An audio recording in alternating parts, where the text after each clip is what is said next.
Good morning my dear students. स्वागत है आपका हमारे चैनल कला वर्ग में। और अपनी आज के इस वीडियो में हम 11th क्लास की फर्स्ट बुक का फर्स्ट चैप्टर का पॉइंट देखेंगे, संस्थाओं की संतुलित रूपरेखा।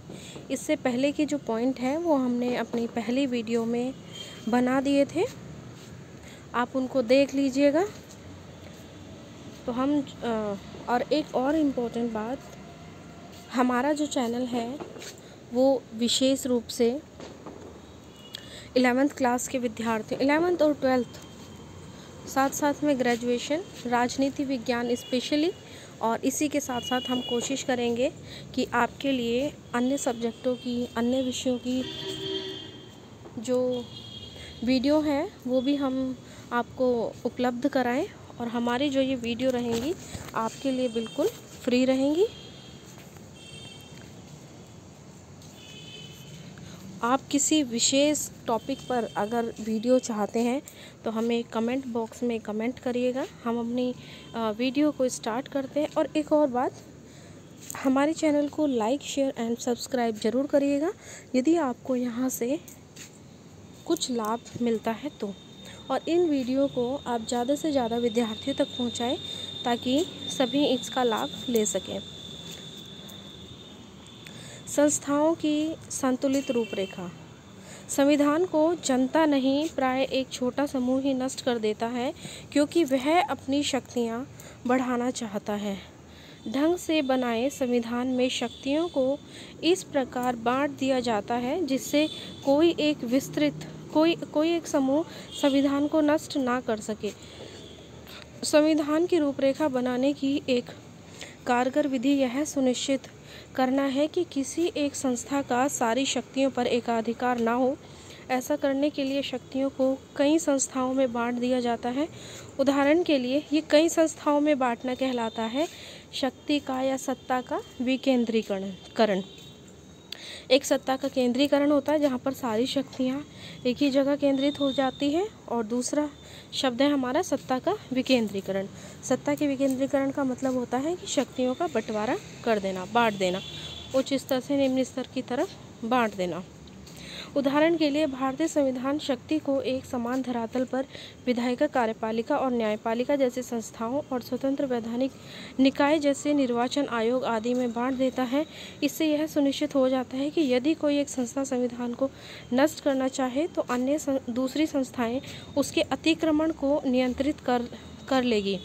अवरोध और संतुलन के कुशल प्रयोग ने भारतीय संविधान की सफलता सुनिश्चित की है। संस्थाओं की रूपरेखा बनाने में इस बात का भी ध्यान रखा जाता है कि उसमें बाध्यकारी मूल्य, नियम और प्रक्रियाओं के साथ अपनी कार्यप्रणाली में लचीलापन का संतुलन होना चाहिए, जिससे वह बदलती आवश्यकताओं और परिस्थितियों के अनुकूल अपने को ढाल सके। ज़्यादा कठोर संविधान परिवर्तन के दबाव में नष्ट हो जाते हैं, और दूसरी ओर यदि संविधान अत्यधिक लचीला है तो वह समाज को सुरक्षा और पहचान ना दे सकेगा।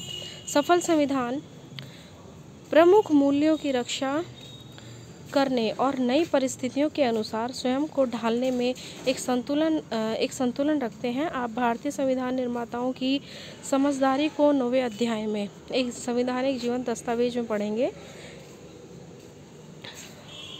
महसूस करेंगे, जिससे भारतीय संविधान को एक जीवंत दस्तावेज की संज्ञा दी गई है। जीवंत दस्तावेज का मतलब होता है कि जो संविधान है वो जीवंत है, जीवित है, लाइव है, क्योंकि हम इसमें परिवर्तन कर सकते हैं, समय की आवश्यकता के अनुसार कुछ संशोधन कर सकते हैं। अपने प्रावधानों में परिवर्तन की संभावना और एक हद तक ठोस रूप से संतुलन बैठाकर संविधान सुनिश्चित करता है कि वह दीर्घायु होगा और जनता का आदर प्राप्त करेगा। इस व्यवस्था में यह भी सुनिश्चित हो जाता है कि कोई भी वर्ग या समूह अपने बलबूते संविधान को नष्ट नहीं कर सकेगा। आपको यह पता लगाने के लिए कि क्या किसी संविधान की सत्ता मान्य है, आप अपने से 3 प्रश्न पूछ सकते हैं। पहला प्रश्न है, क्या जिन लोगों ने संविधान बनाया है वे विश्वसनीय थे? इस प्रश्न का उत्तर इस अध्याय में आगे मिलेगा। देखो, मैं पहले भी बता चुकी हूँ कि हाँ, वे लोग विश्वसनीय थे।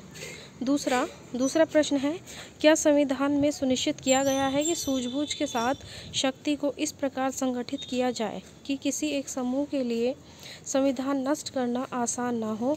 और सबसे अधिक महत्वपूर्ण बात यह है कि क्या संविधान सबको कुछ ऐसा कारण देता है कि वे संविधान का पालन करें?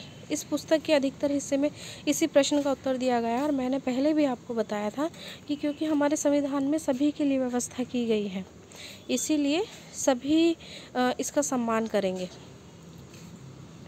तीसरा प्रश्न है, क्या संविधान लोगों की आशाओं और आकांक्षाओं का पिटारा है? संविधान द्वारा लोगों की निष्ठा प्राप्त करने की योग्यता काफ़ी कुछ इस बात पर भी निर्भर करती है कि संविधान न्यायपूर्ण है या नहीं। भारतीय संविधान में न्याय के बुनियादी सिद्धांत क्या है? इस पुस्तक का अंतिम अध्याय इस प्रश्न पर होगा। देखो, अपने संविधान में हमने स्टार्टिंग में जब संविधान के कार्य पढ़े थे तो उसमें हमने यह कार्य भी पढ़ा था कि जो हमारा संविधान है वो लोगों की आकांक्षाओं को और इच्छाओं को, आशाओं को पूरा करता है। हमारा अगला पॉइंट है, एक मिनट, ये सब बैक हो गया है।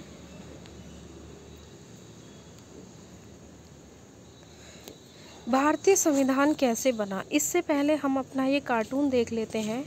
बच्चों, 11th क्लास में बेटा आपके एग्ज़ाम में कार्टून भी आता है, कार्टून से प्रश्न आते हैं, इसीलिए मैं आपको पॉइंट के साथ साथ जो कार्टून दिए गए हैं उनको भी समझाती चलती हूँ। तो हमारा जो ये कार्टून है, कार्टून बनाने वाले ने नए इराकी संविधान को ताश के पत्तों का महल क्यों कहा? क्या यह वर्णन भारतीय संविधान पर लागू होता है? देखो, ताश के पत्तों का महल, इस शब्द का मतलब क्या होता है? देखो, आप ताश के पत्तों का महल बना के देखना या कागज़ से कुछ भी चीज़ बनाकर देखना, थोड़ी सी हवा चलेगी तो वो टूट जाएगा, बिखर जाएगा, उड़ जाएगा, नष्ट हो जाएगा। ठीक है, इसी तरीके से अब ये पूछ रहे हैं कि इराकी संविधान, कार्टून बनाने वाले ने नए इराकी संविधान को ताश के पत्तों का महल क्यों कहा है? क्या यह वर्णन भारतीय संविधान पर लागू होता है? भारतीय संविधान पर लागू होता है ताश के पत्तों का महल? नहीं होता। ठीक है, क्यों नहीं होता? क्योंकि भारत का जो संविधान है वो ऐसे लोगों के द्वारा बनाया गया है जिन पर जनता पूरा विश्वास करती है, और वो जनता, जो हमारा संविधान है उसमें सभी हमारे यहाँ पर जाति, धर्म, वंश, भाषा, क्षेत्रों के लोग रहते हैं, सबकी अलग अलग संस्कृतियाँ हैं, बहुत सारी चीज़ें अलग अलग हैं, सभी का ध्यान रख करके संविधान का निर्माण किया गया है। इसीलिए जो हमारा संविधान है वो इतनी आसानी से नष्ट नहीं हो सकता, वो महल इतनी आसानी से नहीं गिर सकता। सभी लोगों के मन में अपने संविधान के प्रति जो भावना है वो बहुत दृढ़ भावना है। ठीक है, इसीलिए भारत का जो संविधान है वो ताश के पत्तों का महल नहीं है। अगला पॉइंट है, भारतीय संविधान कैसे बना? आइए देखें कि भारतीय संविधान कैसे बना। औपचारिक रूप से एक संविधान सभा ने संविधान को बनाया जिसे अविभाजित भारत में निर्वाचित किया गया था। इसकी पहली बैठक 9 दिसंबर 1946 को हुई थी।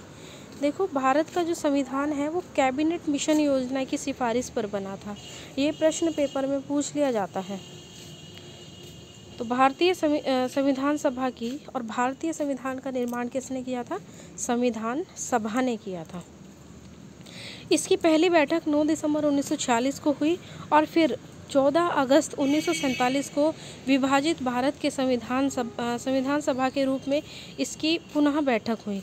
संविधान सभा के सदस्य 1935 में स्थापित प्रांतीय विधानसभाओं के सदस्यों द्वारा अप्रत्यक्ष विधि से चुने गए। संविधान सभा की रचना लगभग उसी योजना के अनुसार हुई, कैबिनेट मिशन योजना के अनुसार, जिसे ब्रिटिश मंत्रिमंडल की एक समिति कैबिनेट मिशन ने प्रस्तावित किया था। इस योजना के अनुसार प्रत्येक प्रांत, देशी रियासत या रियासतों के समूह को उनकी जनसंख्या के अनुपात में सीटें दी गई। मोटे तौर पर 10 लाख की जनसंख्या पर एक सीट का अनुपात रखा गया कि जहाँ पर 10 लाख लोग रहते होंगे वहाँ से एक प्रतिनिधि चुना जाएगा। परिणाम स्वरूप ब्रिटिश सरकार के प्रत्यक्ष शासन वाले प्रांतों को 292 सदस्य चुनने थे तथा देशी रियासतों को न्यूनतम 93 सीटें आवंटित की गई थी। प्रत्येक प्रांत की सीटों को 3 प्रमुख समुदायों में बांटा गया था। ये भी इम्पोर्टेंट है, मुसलमान, सिख और सामान्य। उनकी जनसंख्या के अनुपात में बांट दिया गया था।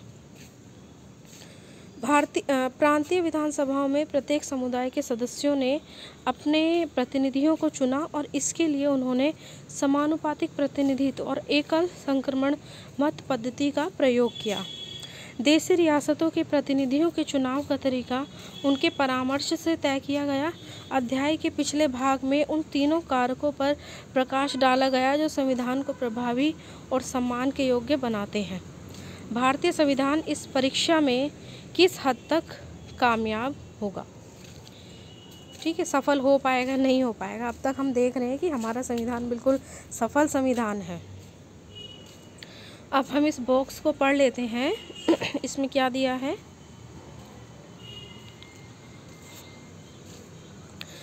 अपने राजनीतिक लोकतंत्र को हमें सामाजिक लोकतंत्र का रूप भी देना चाहिए। राजनीतिक लोकतंत्र तब तक स्थायी नहीं रह सकता है जब तक कि उसका आधार सामाजिक लोकतंत्र ना हो। सामाजिक लोकतंत्र का अर्थ है, इसका अर्थ जीवन के उस मार्ग से है जो स्वतंत्रता, समता और बंधुत्व को जीवन के सिद्धांतों के रूप में स्वीकार करता है। स्वतंत्रता, समता और बंधुता के सिद्धांतों को इन तीनों के एक संयुक्त रूप से पृथक पृथक रूपों में नहीं समझना चाहिए। ये तीनों मिलकर एक ऐसा संयुक्त रूप बनाते हैं कि इनमें से एक को दूसरे से अलग करना लोकतंत्र के मूल प्रयोजन को ही विफल कर देना है। स्वतंत्रता को समता से अलग नहीं किया जा सकता, समता को स्वतंत्रता से अलग नहीं किया जा सकता, ठीक है, समानता को स्वतंत्रता से अलग नहीं किया जा सकता है, और ना ही स्वतंत्रता और समता मतलब समानता, इक्वलिटी ही होता है, को बंधुता से अलग किया जा सकता है, ठीक है। समता विहीन स्वतंत्रता कुछ व्यक्तियों की अनेक व्यक्तियों पर प्रभुता को जन्म देगी। स्वतंत्रता विहीन समता व्यक्तिगत पहल को नष्ट कर देगी। बंधुता के बिना स्वतंत्रता और समता अपना स्वाभाविक मार्ग ग्रहण नहीं कर सकेगी। ये कहा था डॉक्टर भीमराव अंबेडकर ने 25 नवंबर 1949। अब इसका मतलब क्या है, देखो, इनका कुल मानना ये है कि हम समानता को, स्वतंत्रता को अलग नहीं कर सकते। न स्वतंत्रता को समानता से अलग कर सकते हैं, न समानता को स्वतंत्रता से अलग कर सकते हैं, क्योंकि ये सब चीज़ें जो हैं, ये सब जो हमारे सिद्धांत हैं, ये एक दूसरे पर निर्भर है।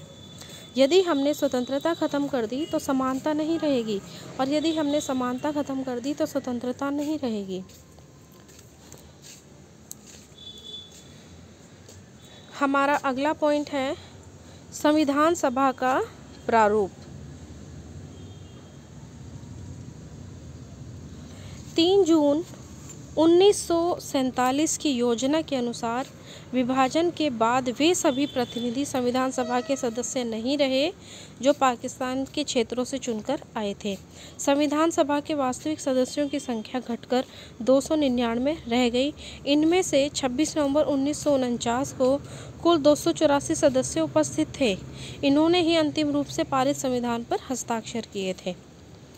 इस प्रकार इस उपमहाद्वीप के विभाजन से उपजी विभीषिका और हिंसा के बीच संविधान निर्माण का काम हुआ, लेकिन संविधान निर्माताओं के धैर्य की प्रशंसा करनी पड़ेगी कि उन्होंने न केवल अत्यधिक दबाव में एक संविधान बनाया, बल्कि विभाजन के कारण हुई अकल्पनीय हिंसा से सही सबक भी लिया।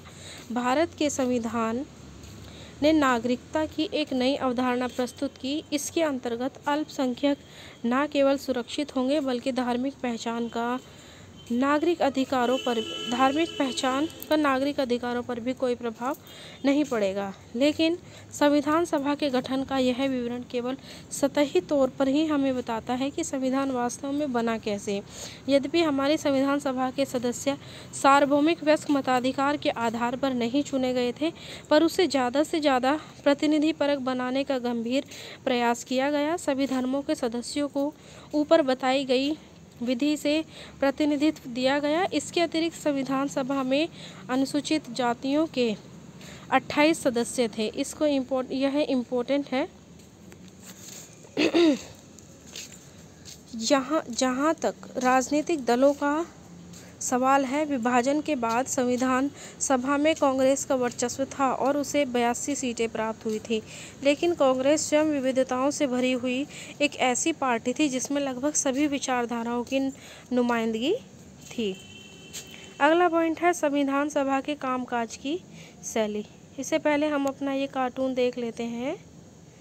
यदि भारत की संविधान सभा देश के सभी लोगों के द्वारा निर्वाचित होती तो क्या होता? क्या वह उस संविधान सभा से भिन्न होती जो बनाई गई थी? देखो, ये भी तो सभी लोगों के द्वारा निर्वाचित थी, बेशक से अप्रत्यक्ष रूप से थी, ठीक है। और उस प्रक्रिया को करने में अगर हम डायरेक्टली करते तो एक बहुत लंबा समय लग जाता। इतना समय हमारे पास नहीं था। संविधान बनाने के लिए लिमिटेड समय हमें दिया गया था।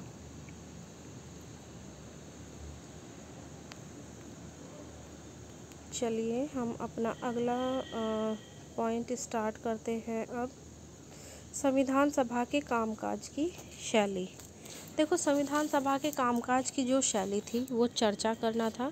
किसी शॉर्ट में मैं पहले आपको बता देती हूँ, किसी भी विषय पर जो भी प्रावधान हम अपने संविधान में शामिल करना चाहते थे उसको लड़ाई झगड़े के माध्यम से नहीं बल्कि आपसी बातचीत के माध्यम से, और यहाँ तक कोशिश होती थी, कई बार तो बहस बहुत ज़्यादा बड़े लेवल तक हो जाती थी, लेकिन आपसी रूप से सुझाव दे करके अपनी बातों को तर्कपूर्ण ढंग से समझा करके उन चीज़ों को उसमें शामिल कर लिया गया था। तो हमारे संविधान की जो शैली थी वो बहस चर्चा, तर्क वितर्क, यही सब था शॉर्ट में।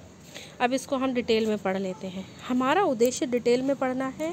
डिटेल में पढ़ने से क्या होगा, ऊपरी तौर पे तो हम पढ़ ही लेते हैं, लेकिन डिटेल में पढ़ने से होता यह है कि हमारी जो समझ है वो बढ़ती है, और यही उद्देश्य होता है शिक्षा का।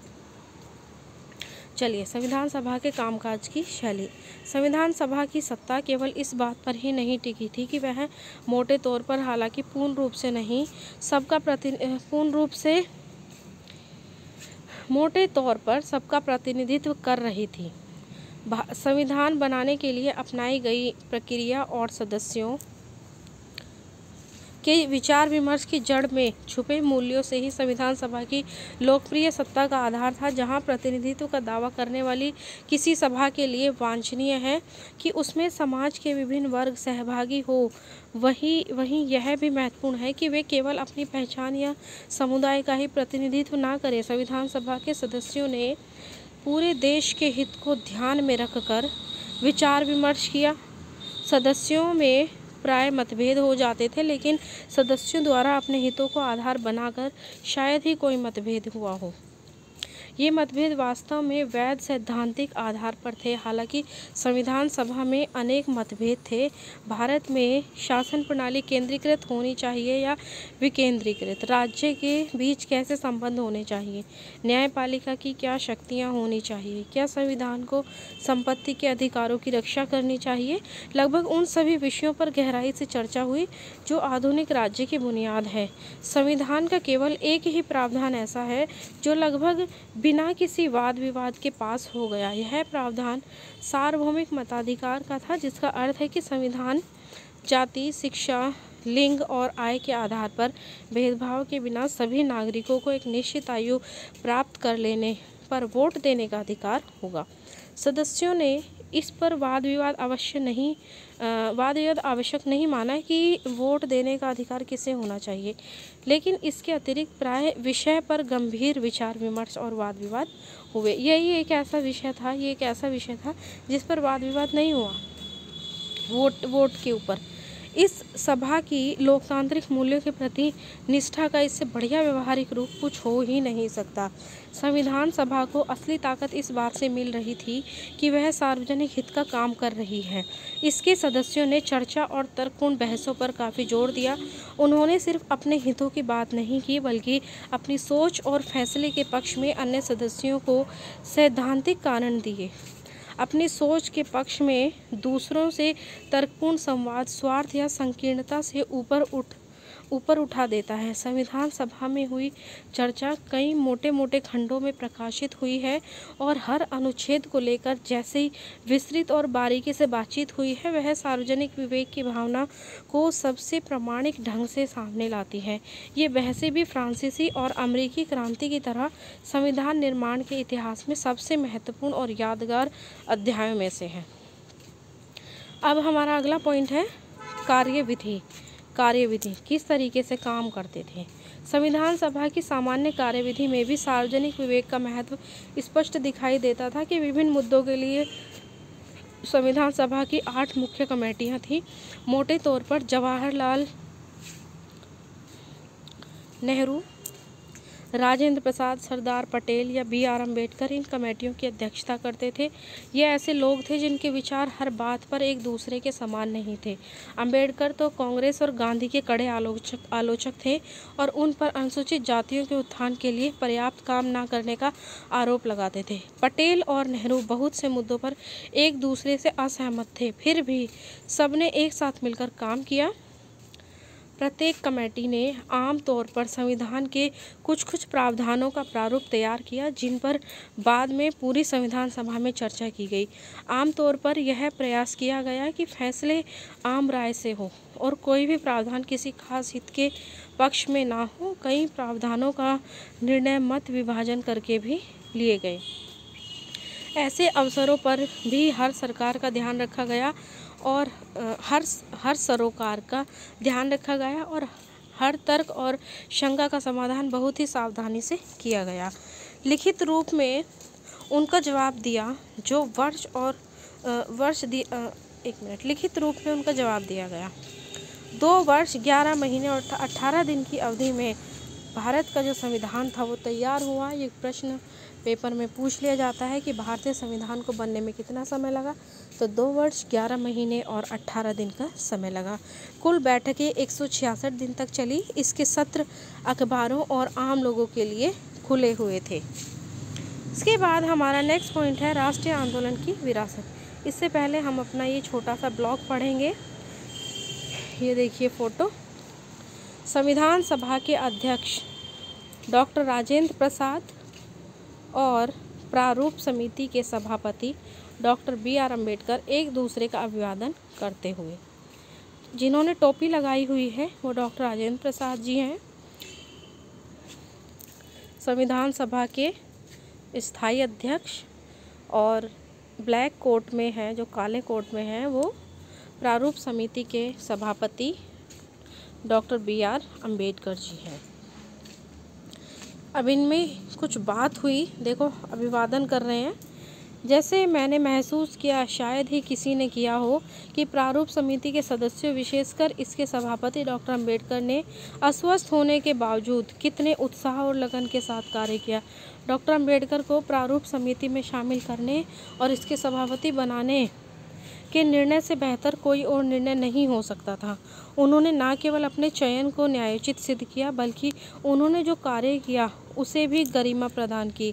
इस संबंध में समिति के अन्य सदस्यों में परस्पर भेद करना पक्षपातपूर्ण होगा। मैं जानता हूं कि उन लोगों ने उतने ही उत्साह और लगन के साथ कार्य किया जितना कि उसके सभापति ने। वे सभी देश की कृतज्ञता के पात्र हैं। डॉक्टर राजेंद्र प्रसाद, 26 नवंबर 1949। ये संविधान सभा के वाद विवाद के खंड 11 से हैं। इसके बाद हमारा नेक्स्ट पॉइंट है राष्ट्रीय आंदोलन की विरासत। लेकिन कोई भी संविधान केवल अपनी संविधान सभा के बूते नहीं बनता। भारत की संविधान सभा इतनी विविधतापूर्ण थी कि वह सामान्य ढंग से काम ही नहीं कर सकती थी यदि उसके पीछे उन सिद्धांतों पर आम सहमति ना होती जिन्हें संविधान में रखा जाना था।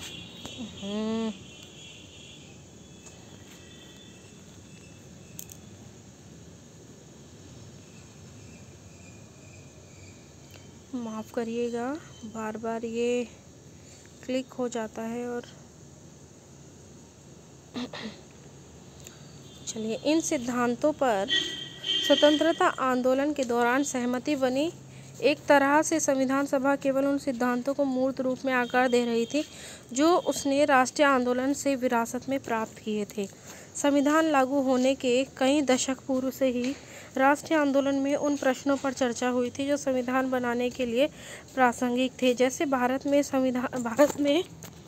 सरकार का स्वरूप और संरचना कैसी होनी चाहिए, हमें किन मूल्यों का समर्थन करना चाहिए, किन असमानताओं को दूर किया जाना चाहिए आदि। उन बहसों से प्राप्त निष्कर्षों को ही संविधान में अंतिम रूप प्रदान किया गया। राष्ट्रीय आंदोलन से जिन सिद्धांतों को संविधान सभा में लाया गया उनका सर्वोत्तम सारांश हमें नेहरू द्वारा 1946 में प्रस्तुत उद्देश्य प्रस्ताव में मिलता है। इस प्रस्ताव में संविधान सभा के उद्देश्यों को परिभाषित किया गया था।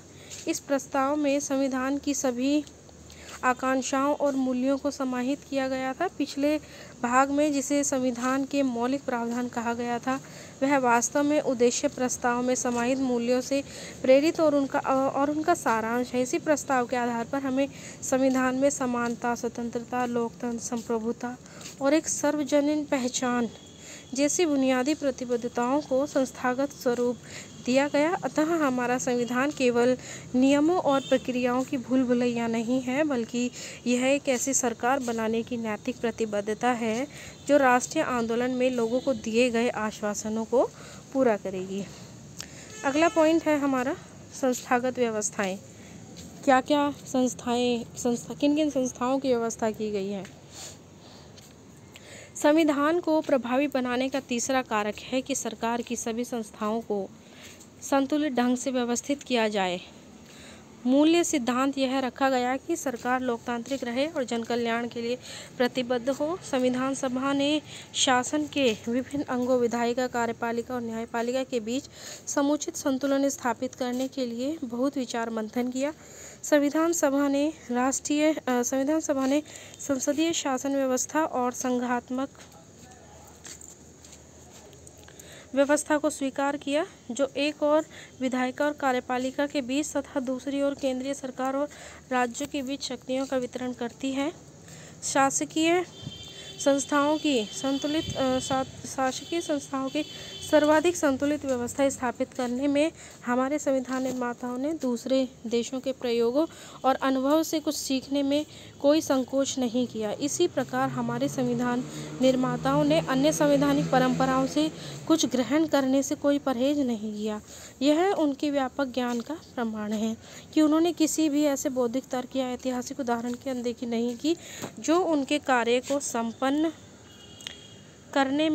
करने के लिए जरूरी था। अतः उन्होंने विभिन्न देशों से अनेक प्रावधानों को भी लिया, लेकिन उन विचारों को लेना कोई नकलची मानसिकता का परिणाम नहीं था, बल्कि बात इससे बिल्कुल अलग थी। संविधान के प्रत्येक प्रावधान को इस आधार पर उचित सिद्ध करना था कि वह भारत की समस्याओं और आशाओं के अनुरूप है। यह भारत का सौभाग्य ही था कि हमारी संविधान सभा में संकुचित दृष्टिकोण छोड़कर संपूर्ण विश्व से सर्वोत्तम चीज़ों को ग्रहण किया और उन्हें अपना बना लिया। इसके बाद इससे पहले हम ये देख लेते हैं इधर, क्या यह संविधान उधार का था? हम ऐसे संविधान क्यों नहीं बना सके जिससे कहीं से कुछ भी उधार न लिया गया हो? देखिए, यह भी अच्छा प्रश्न है, लेकिन एग्ज़ाम में भी पूछा जाता है कि भारत का संविधान उधार में लिया गया संविधान है। देखो, तो अभी हमने पढ़ा है, तो इसका जो है हमें पॉजिटिव उत्तर देना है। भारत का जो संविधान है वो उधार में लिया गया संविधान नहीं है। अगर आपसे पूछा जाता है या नहीं है, तो आप नहीं में उत्तर देंगे। क्यों? क्योंकि भारत का जो संविधान है उसके जो प्रावधान हमने विभिन्न देशों से लिए हैं उसमें अपने देश की आवश्यकताओं के ज़रूरत के अनुसार हमने कुछ परिवर्तन कर लिए हैं। और इस चीज़ को एक्सेप्ट करना, स्वीकार करना, मानना कोई नकलचीपन नहीं है, बल्कि ये हमारी जो विचारधारा है उसकी व्यापकता है। ठीक है, अब प्रश्न आ जाता है कि सिद्ध करिए कि भारत का संविधान उधार में लिया गया संविधान है। फिर वो हमें लिखना है उसमें कि किस किस देश से हाँ भारत का संविधान उधार में लिया गया संविधान है, क्योंकि इसमें निम्नलिखित चीज़ें निम्न देशों से ली गई हैं बस। और उसका आंसर हमने फिर निष्कर्ष में लिख देना है। उपरोक्त वर्णन से स्पष्ट होता है कि ये उधार में लिया गया है। प्रश्न किसी भी तरीके से घुमा फिरा करके आ सकता है। एक बॉक्स और है, हम पूछना चाहेंगे कि विश्व इतिहास के इस पड़ाव पर बनाए गए संविधान में क्या कुछ नया भी हो सकता है। आज इस समय बनाए गए संविधान में यदि कुछ नया हो सकता है तो वह यह है कि उसमें केवल कुछ ऐसे परिवर्तन किए जाएं जो कमियों को दूर करे और उसे देश की आवश्यकताओं के अनुरूप बना सकें। तो हम अपने संविधान में आवश्यकता के अनुसार समय पड़ने पर संशोधन करते रहते हैं, है ना। अब तक अगर हम देखें तो हमारे संविधान में 105 संशोधन हो चुके हैं up to date at a time. मतलब अब क्या चल रहा है, अब ये मंथ है हमारा सितंबर का, और सितंबर 2021 सितंबर 2021 तक 105 संशोधन हमारे भारतीय संविधान में हो चुके हैं। अब है विभिन्न देशों के संविधानों से लिए गए प्रावधान।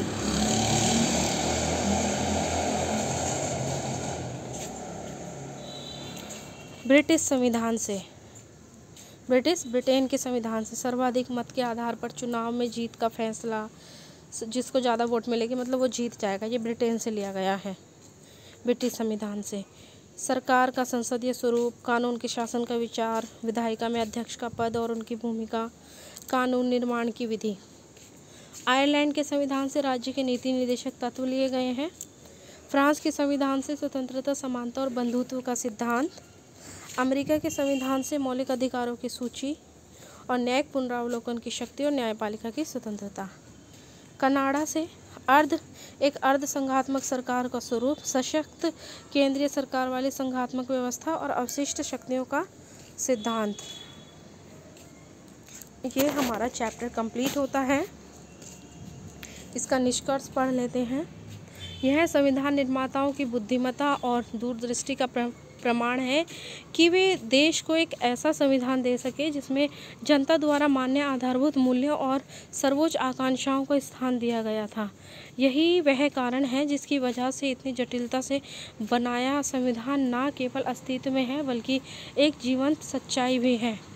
जबकि दुनिया के अन्य अनेक संविधान कागजी पोथों में ही दबकर रह गए, भारत का संविधान एक विलक्षण दस्तावेज है जो अन्य अनेक देशों, खासतौर से दक्षिण अफ्रीका के लिए एक प्रतिमान हो गया। 3 वर्ष तक संविधान बनाने की प्रक्रिया का मुख्य उद्देश्य यह रहा कि एक ऐसा संतुलित संविधान बनाया जाए जिसमें संविधान द्वारा निर्मित संस्थाएं अस्त व्यस्त या काम चलाऊ व्यवस्थाएं मात्र ना हो बल्कि लोगों की आकांक्षाओं को एक लंबे समय तक संजोए रख सके।